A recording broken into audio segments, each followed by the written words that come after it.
우리가 지난번 녹화할 때는 성품 얘기를 해봤는데 오늘도 이제 더 깊은 이야기, 더 아름다운 이야기, 더 은혜스러운 이야기 들고 왔어요. 그 이야기 나누면서 먼저 주인 씨가 은혜 받았으면 좋겠고, 네. 그리고 이 방송을 보는 시청자들도 저런 메시지가 있구나 이렇게 은혜 받았으면 좋을 것 같아요. 네. 자, 우리 프로그램의 특징이 장치로 시작을 하죠. 맞아요. 오늘은 또 이렇게 앉아서 시작을 하는데 이게 뭔가요? 그렇죠. 제가 지금 테스트를 좀 할 거예요. 요 테스트에 해당이 되면 체크 하세요. 생각 많이 하지 말고, 알았죠? 네. 1. 커피 머신이나 자판기에서 커피가 나오는 곳에 손을 놓고 기다린다. 이 정도는 아닙니다. 2. 버스랑 지하철이 멈추기 전에 문 앞에 가서 서 있는다. 당연하죠. 3. 에스컬레이터에서 걸어서 올라가거나 내려가는 편이다. 제 이야기입니다. 4. 삼겹살이 주여, 이건 내 이야기인데 삼겹살이 익지도 않았는데 자꾸 뒤집는다. 이런 맛이 없잖아요, 목사님. 고기는 제가 굽겠습니다. 못 기다리겠어. 5. 엘리베이터를 탄 후 닫힘 버튼을 계속 누른다. 저 가끔 이래요. 저도 그래요. 6. 영화가 끝나고 크레딧이 올라가기 전에 나간다. 근데 가끔 여기에 숨겨진 크레딧 장면이 있어서 그렇지. 이거는 자리에 앉아서 봐야 되겠더라고요. 우리 둘이 잘 맞는데? 나도 끝까지 앉아있는데? 자, 6번까지 얘기했어요. 네. 어때요? 저는 체크를 해보니까 해당 사항이 한 3개 정도 있는 것 같아요. 그래요. 역시 한국인이군요. 오늘 이 왜요? 6가지 테스트를 네. 했는데 3가지 이상을 클릭을 하면 한국 사람이랍니다. 외국에 있는 분들은 이렇게 클릭이 안 돼요. 한국 사람들은 오늘 이 6개 질문은 다 공감하는 질문이래요. 대부분 어떤 분들은 6개 다 클릭을 한다는 거예요. 외국 사람이 생각한 한국 사람들의 정서는 빨리. 맞아요. 요런 정서라는 맞아요. 거예요. 우리가 매주일 이야기를 하게 되는데 오늘은 꿈과 그 꿈을 성취해가는 과정을 얘기하려고 합니다. 그래서 제가 이제 클릭하는 요 표를 좀 해봐라 이런 얘기를 했던 건데, 꿈이 있으면 그 꿈이 이루어져가는 과정이 있겠죠. 그 과정이 잘 되면 꿈도 아름다울 것이고, 꿈은 있지만 과정이 빠지면 그 꿈은 방송에서 나갈 수 있나 모르겠지만 개꿈이에요. 그러니까 네. 사실은 꿈이 열매가 되고 간증이 되려면 꿈에 걸맞는 과정이 꼭 필요하다. 그런데 이제 한국적인 정서로는 법보다는 주먹이 빠르다. 뭐로 가도 서울만 가면 된다. 빨리 해야 된다. 심지어 외국 사람이 볼 때 제일 이해를 못하는 게 매운 고추를 고추장에 팍 찍어서 먹는다는 거예요. 그래서 한국 사람들은 과정보다는 목적, 결과가 굉장히 중요하다고 얘기하는데, 성경적인 원리는 구약성경 39권, 신약성경 27권을 정식으로 잘 읽으면 그 안에 담겨져 있는 하나님의 마음을 알 수 있어요. 그리고 그 하나님 마음을 수령했던 우리 예수님의 인품을 알 수 있어요. 그러니까 성경을 제대로 읽으면 하나님 마음 알게 되고 예수의 인품이 들어오게 되거든요. 그래서 우리가 한국교회 130년 역사 속에서 요즘 교회에 대한, 기독교에 대한 자조적인 목소리가 많은데, 더 깊이라는 프로그램, 오늘 귀한 말씀을 나누면서 우리에게 주어진 꿈, 그리고 그 꿈이 익어가고 성취되는 과정, 그 과정들을 좀 생각해보면 좋을 것 같습니다. 네. 자, 오늘 그런 맥락 속에서 꿈 얘기를 하려고 하는데요. 꿈은 딱 떠오르는 사람이 누구 있어요? 저 2명이 있는데요. 2명. 한 명은 요셉, 또 다른 인물은 다니엘이요. 대단하다. 오늘은 꿈하면 딱 떠오르는 사람이 시청자들은 아마 하나로 뽑으셨을 것 같은데, 요셉이라는 인물입니다. 요셉이요. 네. 자, 요셉 이야기를 하려는데 주인 씨하고 이런 얘기를 나누는 게 민망하긴 한데 어떡하겠어요. 성경에 나오는 이야기니까. 자, 한번 보겠습니다. 주인 씨 봐주세요. 네. 이게 이제 그 요셉의 형제들 명단이고, 네. 요셉 집안의 아버지와 어머니 명단이에요. 그렇네요. 찬란하죠? 네. 자, 부인이 몇 명입니까? 4명이요. 네, 4명. 그리고 4명이 낳은 자녀가 12명. 그래서 야곱의 12자녀입니다. 그래서 나중에 이스라엘 백성 이렇게 말하는 이유가 야곱이 계명된 이스라엘을 얘기하는 거예요. 야곱의 자녀들 12지파. 그럼 12지파가 여기에서 시작이 되는 건가요? 대단하죠. 그래요. 자, 그런데 일단 족보 정리를 좀 합시다. 네. 레아하고 라헬은 어떤 관계죠? 라이벌 관계지요. 또 자매 관계기도 그렇지, 하고요. 네. 그렇지. 사실은 한 아버지와 어머니의 친자매지간이에요. 레아가 언니, 라헬이 동생. 그런데 외삼촌 라반의 집에 간 야곱이 누구를 사랑했냐면 라헬을 사랑했죠. 그랬는데 어쨌든 외삼촌이 좀 꼼수를 부려가지고 첫 번째 결혼을 누구랑 하냐면 레아. 그렇죠. 레아가 하고 그리고 또 7년을 기다려서 라헬하고 결혼을 하고. 야곱도 정말 대단한 것 같아요. 아, 인생이 고단해요. 야곱이 너무너무 라헬을 좋아하니까 레아는 상대적으로 소외감을 느끼고 마음이 아팠는데 레아는 아이를 막 잘 낳는 거예요. 라헬은 아기를 못 낳고. 그러니까 라헬이 그게 속상했던 거고 레아는 아기를 많이 낳는데 사랑은 누구를 하냐면 라헬을 하는 게 속이 상한 거고. 그래서 친자매지간이 경쟁자가 되고 마음이 불편한 사이가 되고 말았어요. 그래가지고 라헬이 그랬으면 안 되는데 빌하라고 하는 자기 종을 열받아가지고 당신 내 종이랑 결혼해. 그 세 번째 부인을 드리게 됩니다. 그래서 부인이 셋으로 늘고요. 그랬더니 주여 레아가 야 종은 너만 있니? 나도 있어. 그래서 실바라는 종을 또 부인으로 밀어 넣어요. 그래서 부인이 4명이 된 거예요. 그리고 그 4명에게서 12자녀가 태어나게 된 겁니다. 속상해요. 주인 씨한테 이런 이상한 족보 얘기해가지고. 이렇게 구성이 되는 것이 야곱의 가족 구성원 얘기입니다. 야곱이 제가 볼 때 목사의 제 눈으로는 성숙한 아버지는 아니었던 것 같아요. 어쨌든 본인이 원하는 결혼이 아니었다 손 치더라도 라헬하고 레아하고 친자매지간인데 갈등하게 됐고 또 비라가 들어오고 실바가 들어오고 부인이 4명이 되고 자식이 4명이 되면 조심해야지. 어머니가 다 다르잖아요. 그리고 서로 얼마나 경쟁하겠어요. 더군다나 내가 너무 마음이 아픈 건 레아는 둘째 치고 빌하하고 실바의 자녀들은 얼마나 상처가 많았을까. 맞아요. 나중에 좀 커서 말을 배우고 분위기를 파악하고 보니까 자기 어머니는 원래 종이었네. 고대 사회의 종은요 사람 취급을 못 받았어요. 그러니까 부인이 됐다지만은 얼마나 무시를 많이 당했겠어요. 그러니 비라의 자녀들이나 실바의 자녀들이 얼마나 마음의 응어리가 많았을까. 그러면 아버지가 잘해야지. 살얼음판인데 딱 봐도 이 집안은 콩가루 집안이라 평안할 수가 없어요. 잘해야 되는데 아버지가 이 라헬이 낳은 요셉을 너무너무 사랑합니다. 편애해요. 마음은 내가 느껴져. 마음은 이해되겠지만 우리 주인 씨도 엄마고 나는 아빠 아니에요. 그러면 자녀를 기르는 부모 입장에서는 부모의 사명이 막중하잖아. 성숙해야 되는데 아무튼 우리 어르신이 좀 아쉬워.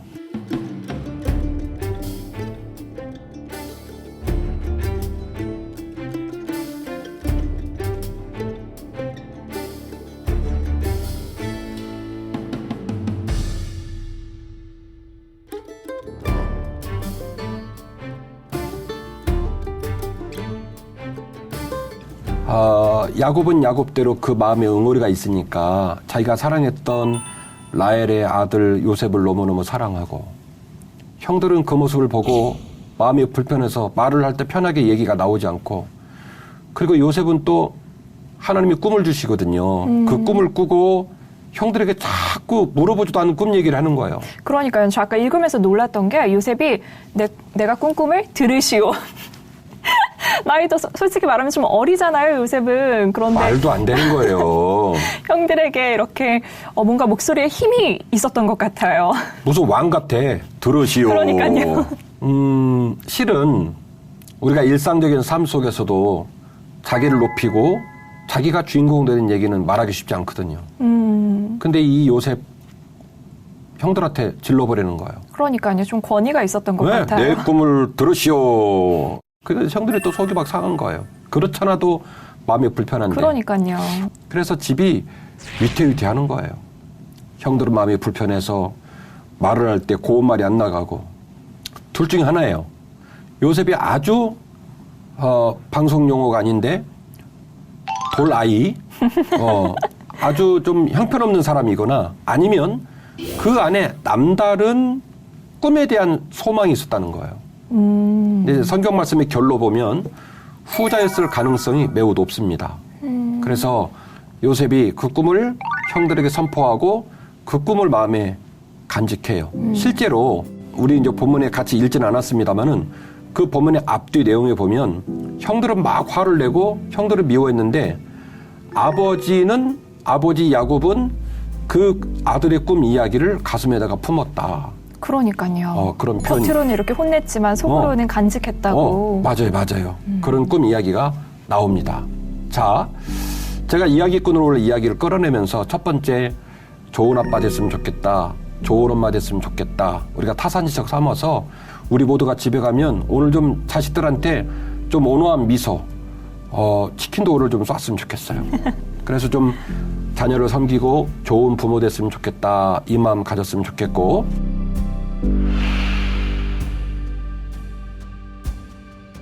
이제 형들이 양을 치러 나갔는데 아버지가 그 형들이 양을 잘 치는지 그래서 먹을 거 챙겨가지고 가라고 얘기하는데 요셉이 오거든요. 그럴 때 형들이 요셉한테 하는 얘기가 있어요. 우리 동생 오네. 사랑스러운 우리 동생 오네. 보고 싶은 우리 동생 오네. 라고 말하지 않아요. 꿈꾸는 자가 오는도다. 이렇게 얘기를 합니다. 조롱하는 거였네요. 이미 금이 갈 대로 간 거예요. 그리고 실제로 오늘 제가 자꾸 야곱을 물고 들어지는데 아니 형제들이 들에 나가서 양을 치면 누구도 가 있어야 되냐면 요셉도 가 있어야지. 요셉은 누구랑 있어요? 아버지랑 있는 거다. 그러니까 고생은 형들이 하고 그래서 지금 먹을 거 챙겨서 위문을 하러 가요. 형들인데 그 위문을 받을 마음이 없었나 봐요. 꿈꾸는 자가 온다. 그렇게 얘기를 하고 드디어 요셉을 죽일 생각을 합니다. 그래서 구덩이에 집어던져요. 구덩이에 집어던지고 그 구덩이에 들어간 요셉이 아라비아 상인에게 팔려서 시위대를 지켰던 보디발 군대 장관 집으로 팔려가고 뭐 그런 일들이 이제 진행이 되면서 요셉의 인생이 이제 꼬이기 시작하는 거예요. 어떻게 보면 꿈을 꾸고 그 꿈을 기대하고 그 꿈을 향해 한 걸음 한 걸음 가겠다고 마음을 먹은 요셉이 꿈과는 정반대 방향으로 인생이 곤두박질 치고 고난을 당하고 힘겨운 일들이 벌어지는 거예요. 그런데 여기서 요셉에게 배워야 될 점이 하나 있는데 요셉이 절대로 포기하지 않았다는 겁니다.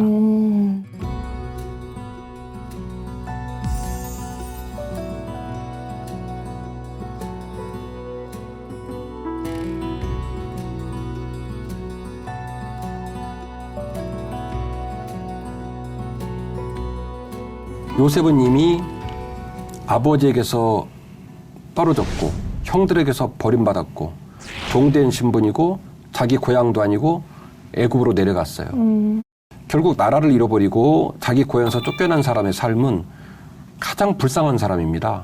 그래서 가장 힘들고 어려운 모습들이죠. 그런데 요셉이 얼마나 몸부림을 쳤는지 그 몸부림치는 과정 속에서 보디발이 요셉을 인정했는데 어느 정도 인정했냐면 대단한 얘기예요. 보디발 입으로 들어가는 음식 말고는 다 허락했다는 거예요.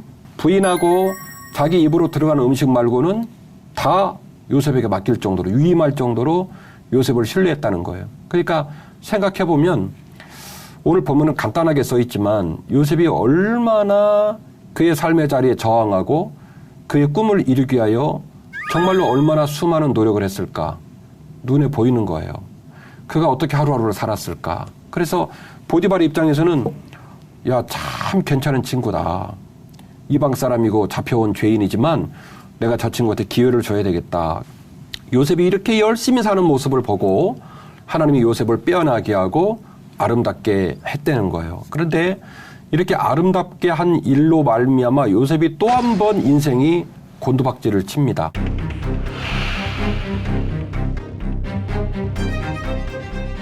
인생이 꼬여도 이렇게 꼬일 수 있을까 싶죠.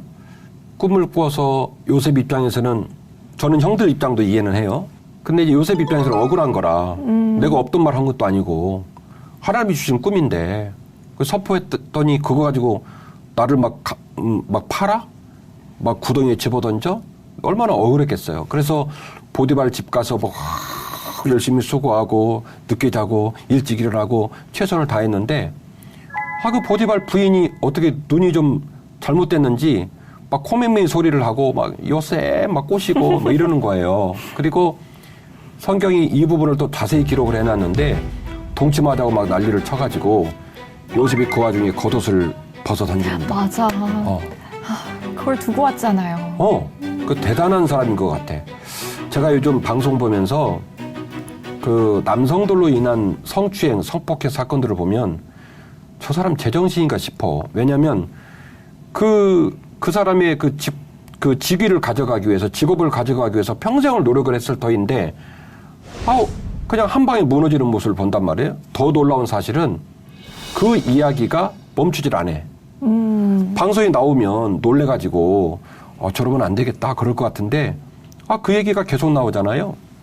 인간 안에 있는 정욕을 컨트롤하기가 그렇게 어렵지 않나, 이런 생각을 하는 건데, 요셉은 젊겠다. 보디발의 부인이 막 꼬시고 이런 상황이 벌어지는데, 그 자리에서 단호하게 겉옷을 벗어 던지고 바깥으로 나와버립니다. 저는 거기서 요셉의 결을 보는 거예요. 요셉이 자기가 품었던 꿈, 우리가 오늘 장치를 통해서 한국 사람의 특징들을 말을 했잖아요. 과정 별로 깊게 생각하지 않는다. 과정이 긴 거 받아들일 수 없다. 당장에 뭐가 나와야 돼. 이 요셉은 지금 성경에 그런 얘기가 안 나오지만 신학적인 용어로 그것을 행간읽기라고 얘기를 해요.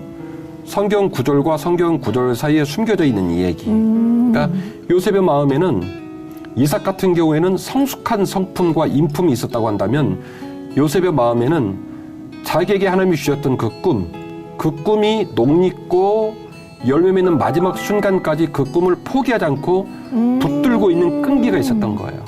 그렇네요. 비록 당신이 나를 꼬시지만 나에게는 나의 형제와 나의 부모를 섬길 수 있는 그 자리가 어느 자리인지, 내가 무엇을 하며 그 꿈이 이루어질지는 모르겠지만 그 꿈이 내 품 안에 있어. 하나님이 되게 주신 꿈이야. 그래서 더 큰 부르심을 사모하면서 그 유혹을 뿌리친 거네요. 그러죠. 추정을 하자면 둘 중에 하나 아닙니까? 바보거나 아니면 또 다른 무엇인가의 마음이 그 안에 있었을 텐데, 저는 추정하는 거예요. 제가 추정하기로 그가 여전히 꿈을 포기하지 않고 있었다. 꿈을 붙들고 있었다. 그래서 팍 치고 나갑니다. 그렇게 치고 나가가지고 이제 드디어 왕의 감옥으로 투옥이 되는 일이 벌어지게 되거든요. 같이 한번 보겠습니다. 창세기 39장 19절 읽어주세요. 그의 주인이 자기 아내가 자기에게 이르기를 당신의 종이 내게 이같이 행하였다 하는 말을 듣고 심히 노한지라. 이에 요셉의 주인이 그를 잡아 옥에 가두니 그 옥은 왕의 죄수를 가두는 곳이었더라. 요셉이 옥에 갇혔으나 여호와께서 요셉과 함께 하시고 그에게 인자를 더하사 간수장에게 은혜를 받게 하시매 간수장이 옥중 죄수를 다 요셉의 손에 맡김으로 그 재반 사물을 요셉이 처리하고 간수장은 그의 손에 맡긴 것을 무엇이든지 살펴보지 아니하였으니 이는 여호와께서 요셉과 함께 하심이라. 여호와께서 그를 범사에 형통하게 하셨더라. 아멘. 엄청난 은혜네요. 우리가 감정이입을 좀 해보면 잠을 못 잤을 것 같아. 그 왕의 감옥에 가서 우두커니 앉아서 얼마나 하염없이 눈물이 났을까, 얼마나 억울했을까. 그러니까요. 노예로 팔려온 것도 억울한데 이제는 감옥살이까지 하게 됐으니. 17세 나이부터 시작해서 인생의 곤두박질을 쳐서 그렇게 몸부림치며 자기의 삶을 수습하려고 몸부림쳤던 그가 살아온 날들이 주마등처럼 떠오르면서 아마 하염없이 울었을 것 같아. 그 감옥에서. 근데 요셉의 인생은 다시 한번 바닥으로 곤두박질을 치게 됩니다. 그런데 지금 놀라운 얘기가 이어져요. 그 간수장이 지금 우리나라의 법 시스템으로 말하면 모범죄수가 된 거예요. 그래서 간수장이 그 보디발이 그랬던 것처럼 요셉에게 그 감옥에서 일어나는 모든 일들의 재반사항들을 돌보고 협력하는 일을 맡깁니다. 똑같은 일이 반복되고 있죠. 어디서 그러니까요. 그랬죠? 보디발 집에서. 그렇지. 복선 같네요. 복선처럼 반복이 되는 거예요. 네. 상황이 바뀌었어요. 곤두박질 쳤어요. 대접받는 자리는 아니에요. 그런데 이 요셉이 얼마나 끈기를 가지고 몸부림을 쳤는지 컨트롤 C, 컨트롤 V 한 것처럼 보디발의 집에서 일어났던 일이 똑 똑같이 왕의 감옥에서 일어나게 됩니다. 그래서 간수장이 요셉에게 모든 재반 사무를 맡기고 그리고 그 일들을 진행할 수 있도록 그렇게 맡기게 되는데 그래서 그런 일들이 진행되다가 요셉의 인생을 뒤집을 수 있는 놀라운 일을 또 만나게 됩니다.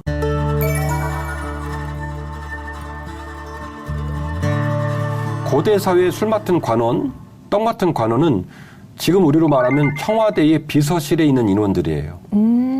그래서 2조 500년 사극 보면 기미상궁이 왜 먹을 거 있으면 이렇게 막 은수저 집어넣고 대신 먹어주고 그러잖아요.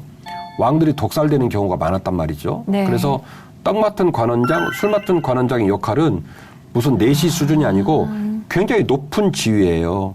그 높은 지위에 있는 사람들이 이유를 알 수 없지만 왕의 감옥에 갇혀 있는데 이 두 사람의 이 환상 같은 꿈을 요셉이 해석을 합니다. 해석해가지고 그대로 돼요. 술 맡은 관원장에게 당신 감옥에 갇힌 삶이 끝납니다. 왕이 당신을 다시 데려갈 겁니다. 그리고 떡 맡은 관원장에게 미안해요. 당신의 수명이 끝났어요. 당신 3일 안에 죽을 겁니다. 그래서 실제로 떡 맡은 관원장이 죽어요. 그리고 술 맡은 관원장은 복권이 됩니다.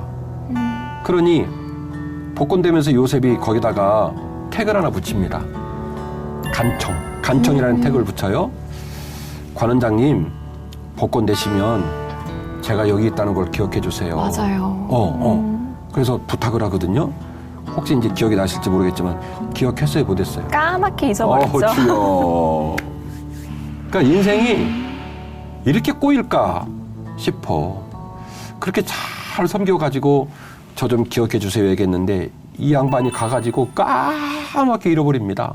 그리고 나서 나중에 어떤 일이 벌어지냐면 바로가 꿈을 꿔요. 꿈을 꿔가지고 그 꿈을 해석을 하라 하는데 해석을 못해서 난리가 나고 막 사람들이 죽어나가고 막 이러는 거예요. 우리 시청자들이 오늘 이 프로그램 끝나고 좀 읽어보기를 원하는데 되게 재밌어요.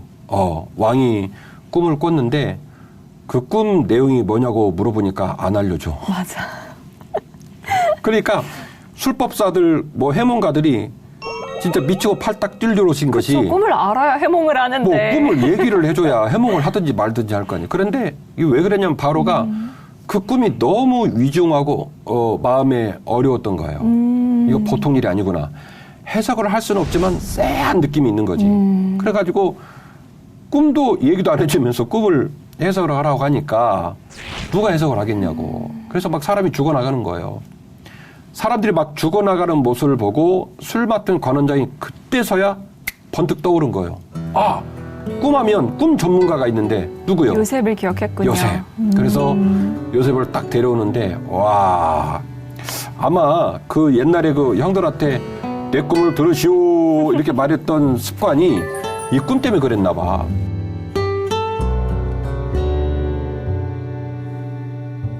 왕 앞에 갔는데 요셉이요 조금도 쫄지 않아요. 당황하지 않아. 왕이요. 왕 이러이러한 꿈 꾸셨죠? 그 꿈 내용이 뭐냐면 7년의 대풍년, 7년의 대흉년에 관한 꿈들입니다. 이걸 해석을 다 해요. 와. 그래가지고 왕이 완전히 깜짝 놀랍니다. 깜짝 놀래서 감옥에 그 감옥 밑바닥에 갇힌 죄수를 그대로 끌어올립니다. 끌어올리면서 뭐라고 얘기를 하냐면 네가 그 꿈을 해석한 꿈의 해석도 대단하지만 그 꿈을 현실에서 완성시킬 사람도 누구밖에 없다? 내가 볼 때는 너밖에 없다. 그래서 참 성경 얘기는 재밌어요. 보디발이 자기 입에 들어가는 것과 부인 빼놓고는 다 맡겼다고 얘기를 했던 것처럼 바로도 반지를 넘겨주면서 네가 이 모든 일들을 주도해서 관리하고 책임을 져라. 와. 그래서 애굽의 모든 통치권을 누구에게 넘겨주냐면 요셉에게 넘겨주는 거예요. 어마어마하죠. 하나님은 정말 대단한 이야기꾼 같아요. 복선이 딱 그 자리에 들어간 이유가 있었네요. 그렇죠.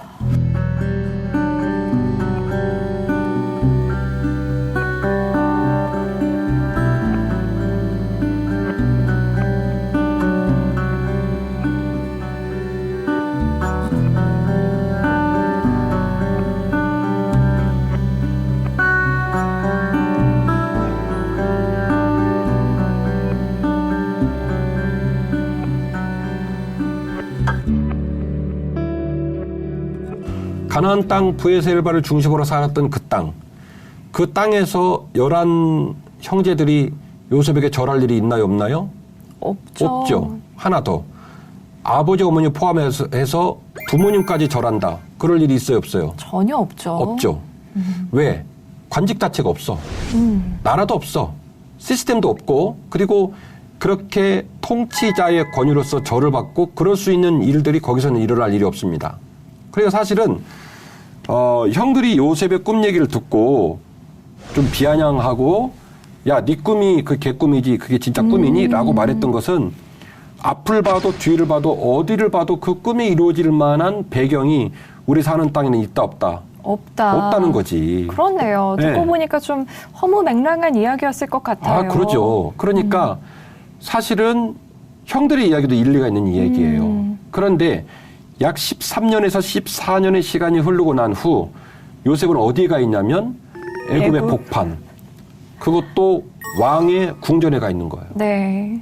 그러니까 결국 삶은 물살에 밀려나가듯이 계속 주식 떨어지듯이 뚝뚝뚝 떨어지고 망가지고 그 바닥을 찍고 막 어려움을 겪어서 내 인생은 왜 이러나 내 인생은 왜 이러나 통탄할 일들이 벌어지고 있지만 하나님께서는 이제 속으로 그런 생각을 하셨을 것 같아. 얘야 잘 참어.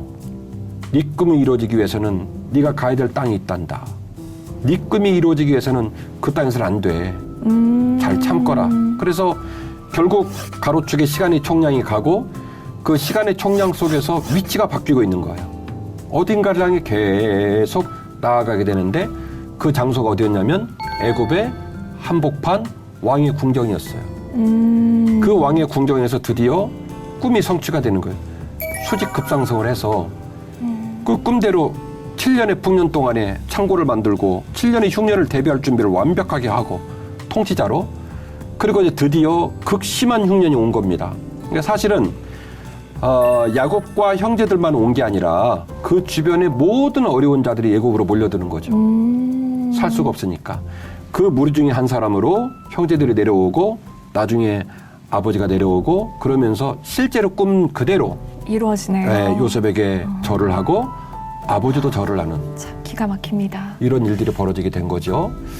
아마도 우리 박주인 아나운서의 삶에도 많은 어려움들이 있을 거라 믿고 목회하는 저도 오늘 제가 이 이야기꾼으로 되게 행복한 것처럼 말하지만 울 날이 너무나 많았어요. 우리의 삶이 지금도 계속 난관과 어려움 속에서 망가지는 것처럼 보이지만 하나님께서 우리에게 꿈을 주시고 그 꿈을 이루어 가신다면 우리는 신뢰하고 그 꿈을 포기하지 말고 인내와 경주로 그 길을 따라가야 될 믿음의 태도가 필요해. 아멘. 하나님이 그 뜻을 이루어질 그 마지막 날을 향하여 또박또박 나아가는 모습이 꼭 필요한 것 같습니다. 네.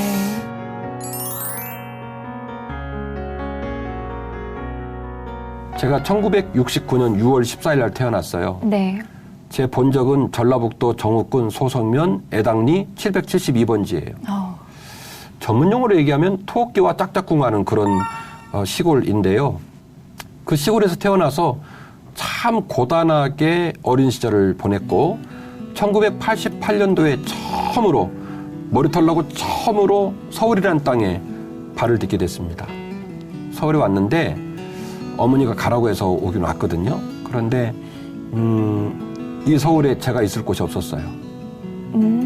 우리 고모가 한 분 계셨는데 고모분은 쿠웨이트로 돈 벌러 가시고 네. 우리 고모는 아들 둘, 딸 하나 데리고 남편 기다리면서 힘들게 사신 시절이에요. 그러니까 원래는 조카라고 해도 그런 집에 가서 신세지면 안 돼. 고모한테 그러면 안 되지. 근데 제가 어디 하나 제 몸 하나를 누일 곳이 없었어요. 그래서 얼굴에다 철판을 깔고 네. 밀고 들어갑니다. 밀고 들어가서 고모한테 신세를 질 때였어요. 전 지금도 고모만 생각하면 눈물이 나요. 얼마나 힘드셨을까. 등치나 뭐 오죽 큽니까? 키 큰 조카가 와가지고 막 버티고 있는 거예요. 그래서 저를 돌봐주신 고모를 생각하면 지금도 너무너무 그 은혜가 컸고 죄송한 마음이 들고 이렇습니다. 근데 저는 저대로 20살짜리가 뭐를 알아요. 힘들었어요. 그래서 그때 많이 불렀던 찬양이 나 외롭지 않네라는 찬양인데 나 외롭지 않네. 하나님께서 나와 함께 하시고 나를 위로하시고 험한 골짝 마른 사막이라 할지라도 나를 지키시네. 그 찬양 한 몇 년을 불렀던 것 같아요. 그 찬양 부르면서 울고 기도하고 그랬는데 20살짜리 어린 청년이 말도 안 되는 기도가 툭 터져 나왔어요. 그때. 난 지금도 소름 끼쳐. 하나님, 서울 하늘 아래 수많은 사람이 사는데 1000만이 넘는 사람이 산대요. 그들이 집이 있어요. 근데 저는 집이 없고 고모 힘들게 해요. 하나님, 저에게 은혜를 주셔서 저에게도 서울 하늘 아래 제 집이 있게 해주세요. 훗날에 우리 어머니, 아버지 혹시 아팠을 때 우리 형제들, 자녀들 학교 보낼 때 제가 서울의 통로가 되게 하시고 디딤돌이 되게 하시고 그래서 20살짜리 어린 청년이 밑도 끝도 없어. 근거도 없고 무슨 이야기가 근거가 있어요. 기도를 내가 하고 내가 놀랬다니까? 아니 무슨 누가 무슨 약속을 했다든지 어떤 이야기거리가 돼야 되는데 느닷없이 그런 기도가 나온 거예요. 하나님, 제가 서울의 통로가 되게 해주세요. 와, 믿음의 선포네요. 네, 우리 김씨 가문의 디딤돌이 되게 해주세요. 이제부터가 중요해요. 지금 제 주소입니다. 서울 특별시 송파구 가락로 5길 28 한빛교회가 제 주소예요. 잠실에서 목회를 하잖아요. 네. 저를 아는 분들은 다행이죠. 목사님은 서울 태생인 것처럼 보인대요. 그것도 은혜고. 그리고 저는 지금도 새벽 예배를 인도하고 이렇게 제가 이제 교회 옥상에 있다 보면 백제 고분이라고 만평되는 고분이 쫙 있어요. 소나무가 쫙 있고 풀이 자라면 구에서 다 알아서 깎아줘. 관리 다 해줘. 제가 그 위에 살아요. 서울 한복판에 만평되는 녹지 위에 살고 그리고 롯데타워 앞에 있고 가끔씩 우리 고향 사람이 전화해가지고 목사님 진짜로 이 바깥에 나오셔서 보면 타워가 보여요. 그래서 보여요. 옆에 있어요. 그러면 대박 뭐 이래요. 근데 그런 사람이에요. 또 호수비잖아요. 예. 그래서 남들은 모르지만 저는 가끔씩 그 옥상 테라스에 있을 때마다 눈물이 나. 저녁에 20살 때 흘렸던 그 눈물, 애달픈 눈물, 외로움, 부모님 뵙고 싶고 고모님 미안하고 너무나 많은 사람이 사는데 내가 들어갈 집은 없고 그랬던 나를 생각하면서 눈물이 많이 나요. 그 이후 30여 년의 시간이 흘렀습니다. 생각해보면 한 해 한 해가 하나님의 은혜였고 요셉이 겪었던 것처럼 곤도박질 치고 거절당하고 깨지고 어려운 일들을 겪었지만 그러나 그 모든 일들을 겪으면서도 하나님의 은혜를 기억하고 또 내가 했던 기도, 그 기도를 이루실 하나님을 기대하고 그렇게 뚜벅뚜벅 살아오면서 오늘 이 자리에 선 거예요. 그래서 사실 제 입장은 요셉의 이야기가 내 이야기 같구나. 그리고 이 더 깊은 이야기를 통해서 제가 처음으로 이야기를 공개하는데 이 이야기를 함께 나누어 가진 시청자들 또 우리 제작팀 우리 모두가 목사님 말씀 맞다나 요셉의 이야기가 우리 이야기 될 수 있겠구나. 아멘. 코로나 때문에 이렇게 힘들지만 하나님 주신 꿈을 붙들고 뚜벅뚜벅 걸어가는 과정 통해서 이게 열매가 되고 간증이 되겠구나. 아멘. 그런 마음이 들었으면 하는 마음이 좀 있어요. 저는 방금 전 목사님께서 해주신 말씀도 그렇고 아까 도표를 봤었던 것도 아주 기억에 많이 남는데요. 그 이유가 요셉이 보디발의 노예로 12년 또 감옥에서 2년 그런데 또 하나님께서 사용하실 때 이제 흉년 그리고 풍년 합쳐서 14년이었잖아요. 그렇죠. 그러니까 어떻게 보면 13에서 14년을 그렇게 고생하고 그렇게 낮은 상태로 낮은 자세로 있었는데 하나님께서 올리실 때는 또 고스란히 그 14년을 보상해 주셨다는 생각이 들었어요. 신앙이라고 하는 것은 여전히 내 삶을 바라보시고 이끌어 가실 하나님을 신뢰하고 그 길을 따라가는 거예요. 그래서 신앙 안에서 우리가 생각할 것은 꿈도 중요하지만 시작의 꿈도 중요하지만 과정도 더 중요하다. 그 과정이 잘 채워지고 나면 그것이 열매가 되고 간증이 될 거라는 거예요.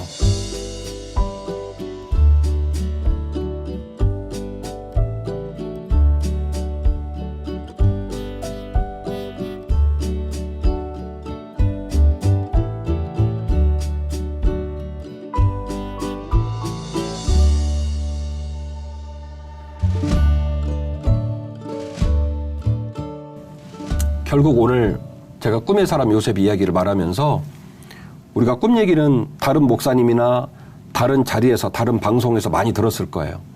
이야기꾼인 제가 강조하고 싶은 것은 꿈도 중요하지만 그 꿈이 성취되는 과정도 매우 중요하다.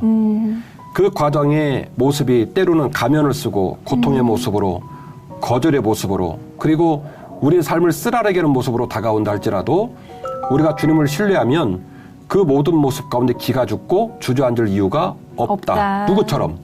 요셉처럼. 그래서 내려가고 깨지고 어려워도 위치가 바뀌고 기다림의 총량이 차는 순간 네. 하나님이 그 꿈을 이루셔서 간증되게 하시고 열매가 되게 하셨던 것처럼 저의 인생에도 우리 주인 씨 인생에도 시청자들의 인생에도 동일한 열매가 맺힐 줄 믿습니다. 아멘. 자, 우리 시청자 여러분에게 부탁드립니다. 절대로 포기하시면 안 돼요. 아멘. 절대로. 아멘. 주님께서 여러분과 함께 하시고 또 주님께서 우리 두 사람에게도 함께 하시기 때문에 우리는 어떻게 하면 된다? 절대로 포기하면 안 된다. 그리고 그 꿈이 이루어지는 과정을 신뢰하고 믿음으로 뚜벅뚜벅 걸어가서 우리 교회에서는 그것을 뚜벅이 인생이라고 그래요. 인생은 지름길이 없고 자전거 타고 가는 게 아니라 어떻게 해요? 두 발로 뚜벅뚜벅 걸어서 뚜벅이 인생 꿈을 위하여 그 꿈에 간증되는 일을 위하여 뚜벅뚜벅 걸어가는 우리의 남은 삶이 되었으면 좋겠습니다. 오늘도 함께해 주셔서 너무 감사하고 저는 다음 주에 또 더 귀하고 행복한 이야기 들고 시청자 여러분 만나겠습니다. 잘 지내시고 고마웠습니다. 감사합니다. 네.